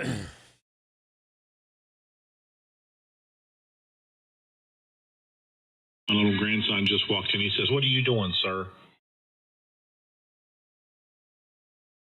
My granddaughter said, come back here, and she said, I'm going to bed. Give me a hug, Papa. Hey, listen here. Tell 'em hi. Hi. Oh. Bring the stream up. Bring the stream up, Jeff, and let him do it again. What's his name? Any caution? This is Dominic. What's your name? Caution? All right. How old are you? 4. Oh, wow, 4. You sound like you're a big boy. I am. Grandpa tell you to say that. Yeah. That's what I thought. Yeah, we all love you, Grandpa.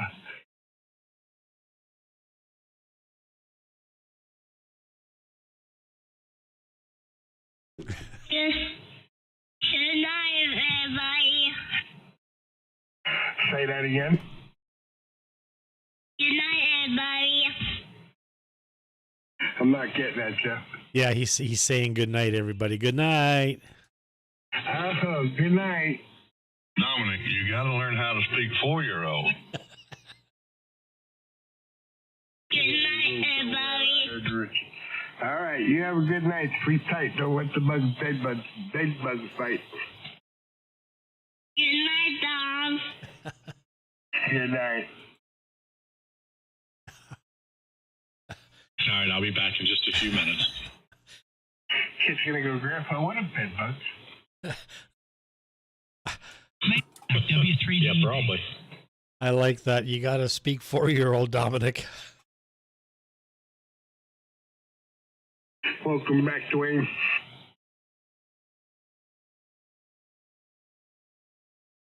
Just heard Jeff sign off. No, I'm still on here. That was Carson, the grandson, signing off. Oh, okay. And welcome back, Don.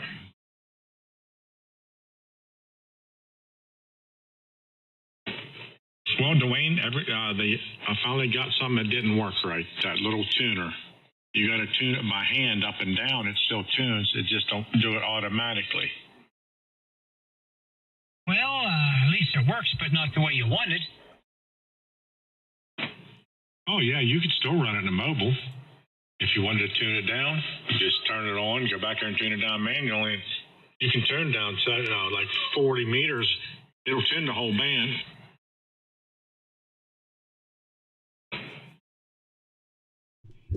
Yeah, I might try to put that beam up tomorrow. It all depends on how I feel. I still got the winch and everything on the pole, so all I got to do is go out there and pull the one pin and hook up the power to it and lower down. Nice, yeah. I'm glad. I seen that. I thought about you. I said, man, and I thought that's what it was. So that's the reason why I send you a picture. You know what I mean? Yeah, it's a shame. I got to try to figure that one part out. He got close to that gammon match there. That's terrible. He should never have it that close. I think if you put silicone on it, it'll be fine. I might try to take that U-bolt off of there and just cut that down. Oh, yeah, I'd cut down the bolt, and then I'd silicone it and black tape over top of it and never have a problem.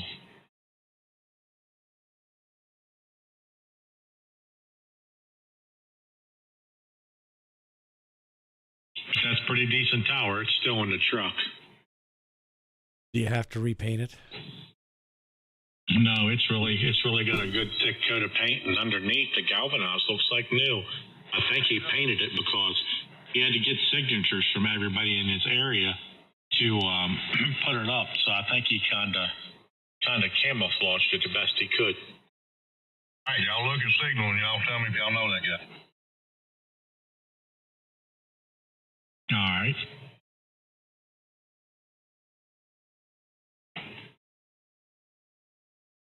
Can't really say. Can't see his face.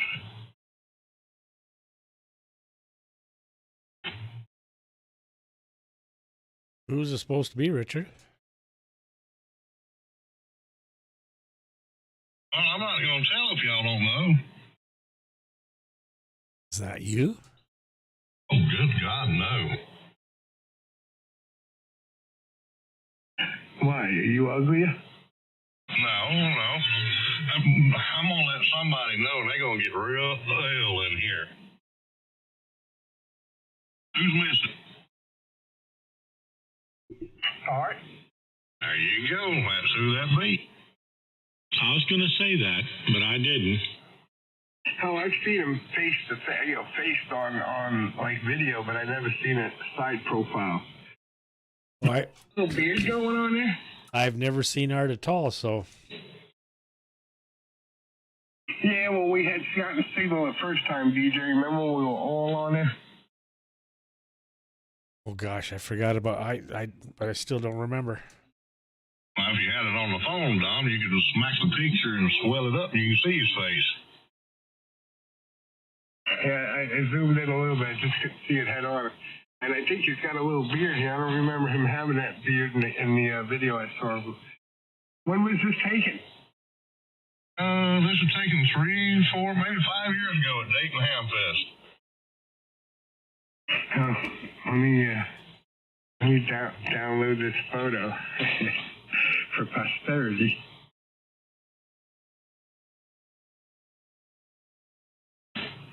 I guess I can keep that with his Bambi Cam audio clips. There we go.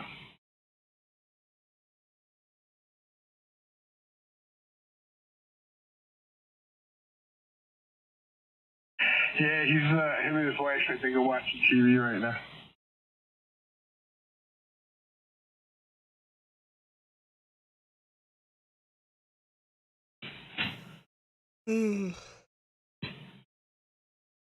We've been watching a lot of the Street Outlaws, the guys that are in Australia,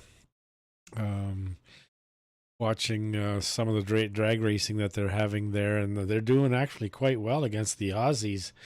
See, the Aussies never race on an unprepped track. They always prep the track. They put the glue down, and the Street Outlaw guys, they run not non-prep track. They don't have any glue down at all, so they know how to tune a car. When to put timing in, take timing out, and the boost and all that other stuff. And they're running small tires other than Jeff Lutz. Jeff's got his big tires, and he's run against a couple of pro mods and won. So they're doing quite well. They weren't sure how they're going to do, but so far, and Perth is a nice track there too. So they got 4 more tracks to go to. They're there for 5 weeks, I believe. So it's interesting watching. They're having a great time. They say the Aussies have been really great with them. So it's been kind of enjoyable to watch it. It's just the YouTube stuff that the racers have been posting themselves. Oh, that's cool. Is there somebody else trying to get in there?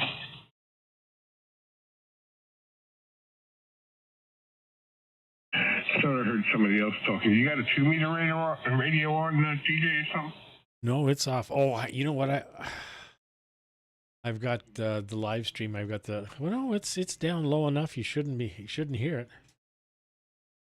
No, maybe it ain't you. It wasn't the stream because it was like a couple of words and then he stopped and then I heard a couple more words, but it was in between and underneath it. No big deal. All right.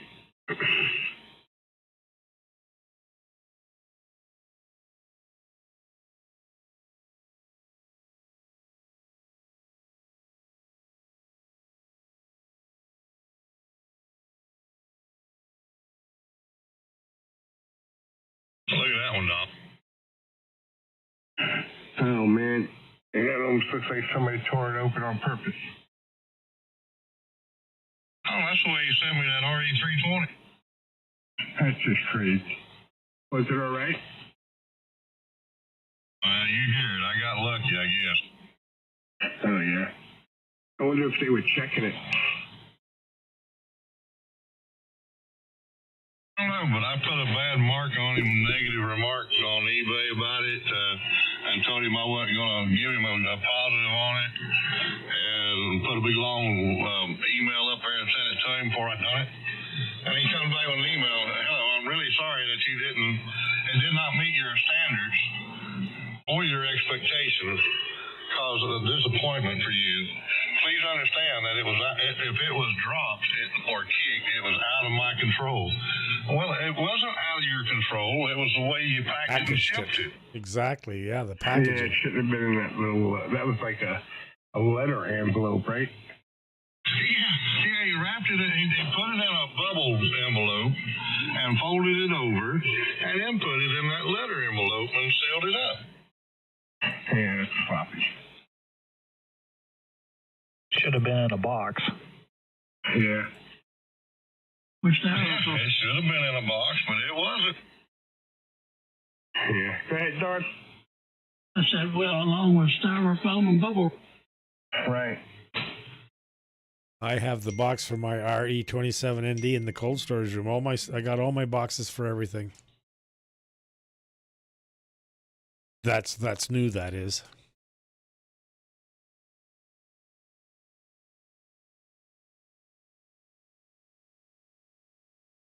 I replied to the email he just sent me.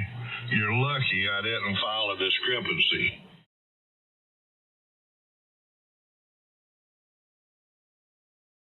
Oh, this is interesting. If you have an ADC tab, it says set which AD converter is connected to which down converter in the FPGA. If this setting is available, the settings available will be dependent on the radio model. Do not change this unless you know what you were doing. Got to ask all about the ADC. It's under setup. General, you see the ADC unless you know what it is. But in here you could set up the which AD converter is connected to the down converter.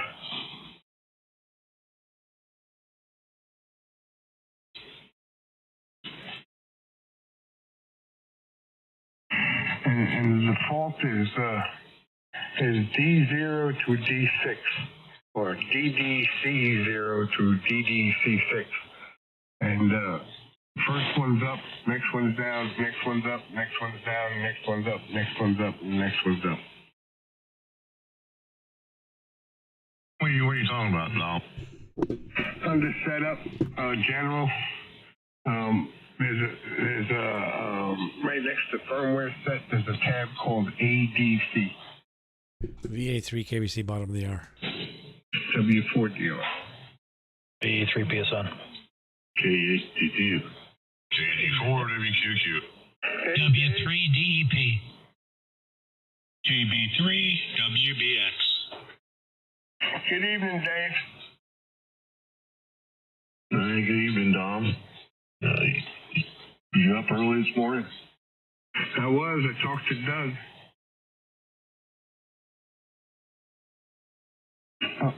On D-Star. I didn't hear. Yeah, Doug came in this morning, Don. He called you. I talked to him for a while, and then I called you. And then we talked for a little bit, and then we went, he had another reflector he wanted to go to where some guys up north talked. So we went over there, and he called a couple of times, but nobody answered him, and then I answered him, and then that was it. We talked later on again. I guess a couple hours later, he's taking his daughter to his dance school. What time was that? It's hours ago. What do you expect me to remember? No. What? And I mean, early, late morning? Early morning. Well, I guess it was early this morning. Mid-morning. And then just around noon also. We talked 2 different times. Okie dokie. I might have went back upstairs and ate breakfast, but I was telling him, I said, I ain't heard from Don. Your voice ain't been sounding too good. I was worried about you. I've been slacking off a little. I don't know, man. You need to get that voice in shape. Go to the doctor. Say, this thing ain't passing, man. How do I stop this? Hey, they can't do nothing for my voice. It's what it is.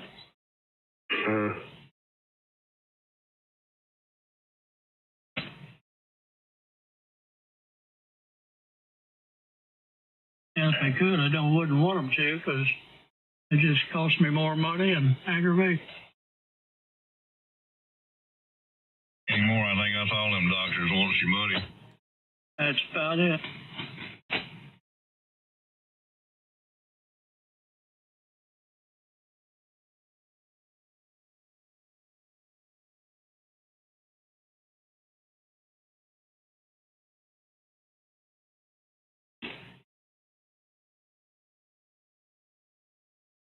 The only profession I know you have to pay whether they help or not. Right.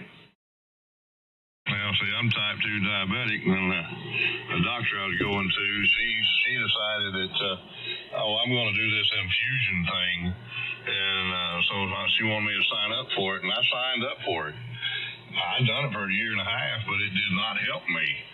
So if it wasn't going to help me, I didn't need to take it no more once I started figuring out how much money I paid out. But the only thing it helped me do was keep my blood glucose level down. It didn't help bring the A1C down, so I give it up. Oh, wow.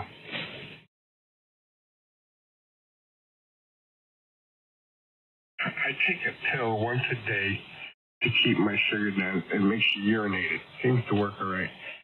They wanted to put me on metformin for a long time. I tried metformin one time, and oh man, forget about it. I had gas so bad I couldn't stand myself, and I told her, there's no way I might take another one of these pills.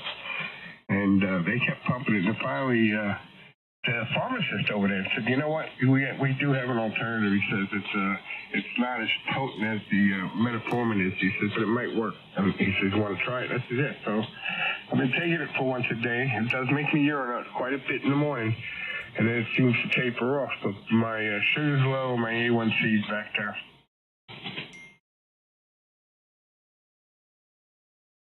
Yeah, I take 1,000 milligrams of metformin every day to help keep my sugar down and everything. But I take a bunch of other pills too. But I've been going to the same doctor for over 10 years. She keeps telling me my cholesterol's high. My cholesterol's high. So she's never changed my medication to try to help bring it down. So here a while back, I went to her and told her I wanted a referral to go to another doctor, and she got upset about it.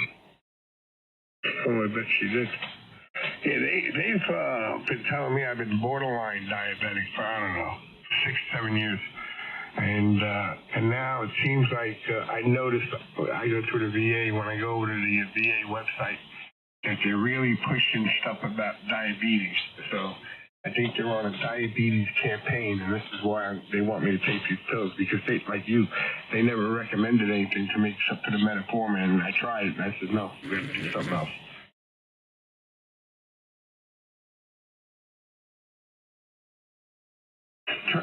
It turns out metformin's bad for you, really bad.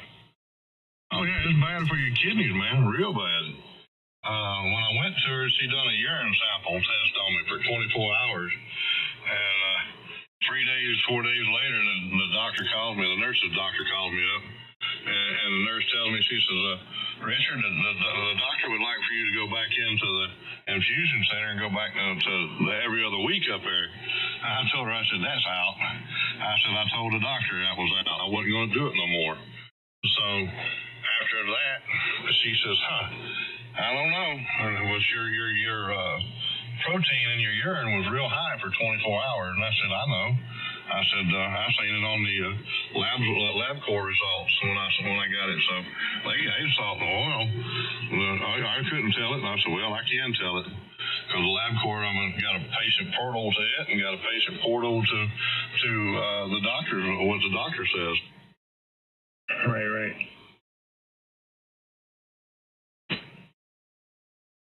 Yeah, I'm off metformin and on Trajecta and Synjardia and one other one. I can't remember the name of it, but my A1C has been really good now. Plus staying away from licorice and candy and all that other stuff, which I have a sweet spot for. But anyhow, well, I'm going to cut the stream here, guys. I'm going to call it a night.